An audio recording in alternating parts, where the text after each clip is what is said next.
You've climbed 1,000,000 stairs, and you've never once had to think about your feet. Here's why. Every step is the same height, by rule within 1/8 of a fingertip. No law of nature did that. A committee did. And it probably isn't the committee you think. So who writes the rules you follow? You'd be forgiven for thinking the government writes the safety rules. That model isn't wrong. Your city adopts them. Its inspectors enforce them. It's incomplete because mostly governments don't write these rules.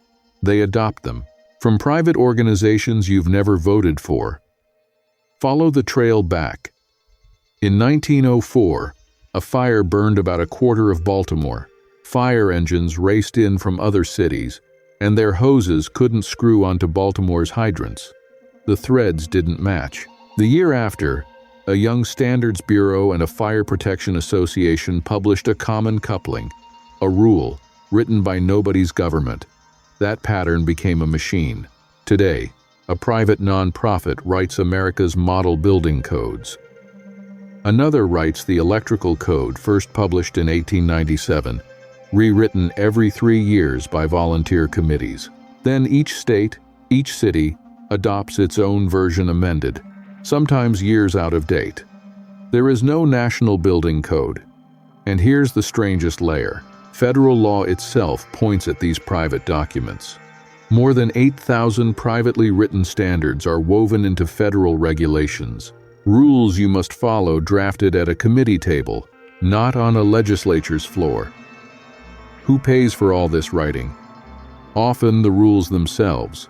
Roughly half of the Fire Protection Association's revenue comes from selling its publications, which raises a question courts have wrestled with. And we'll get there. Now take one stair step and unfold it. A disaster, decades ago. A committee that studied it. A model code. A state that adopted it. A city that amended it. An inspector who measured it. And your foot landing exactly where it expected to. The system makes sense once you see the whole board. None of this is hidden because someone hid it. It's hidden because it's distributed across committees, code books, and council votes nobody watches. The machine was built from grief. In 1911, the Triangle Shirtwaist Fire killed 146 people in 18 minutes behind locked exit doors. New York's investigating commission wrote 36 bills. Its fire rules became a model for the country. The machine works. Modern codes prevent billions in losses every year.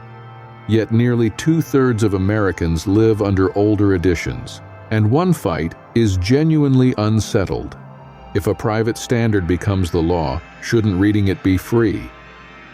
Courts have said reposting such standards is fair use. The writers answer, selling them is what funds the writing. Both things are true. The argument is about what follows from them. That isn't a scandal. It's the architecture still being negotiated. Tomorrow you'll take the stairs somewhere. Your feet will know exactly what to do. Now you'll know why. A committee, a code book, a council vote, an inspector's tape measure, a shelf, a tap, a price, a message, and now a step. All promises, all kept by systems. Every rule we've traced governs things that move food, water, goods, data. Next time, the metal box that carries most of it. The container and how it quietly rewired the world economy. If this changed how you see a staircase, we're mapping more systems like it all season.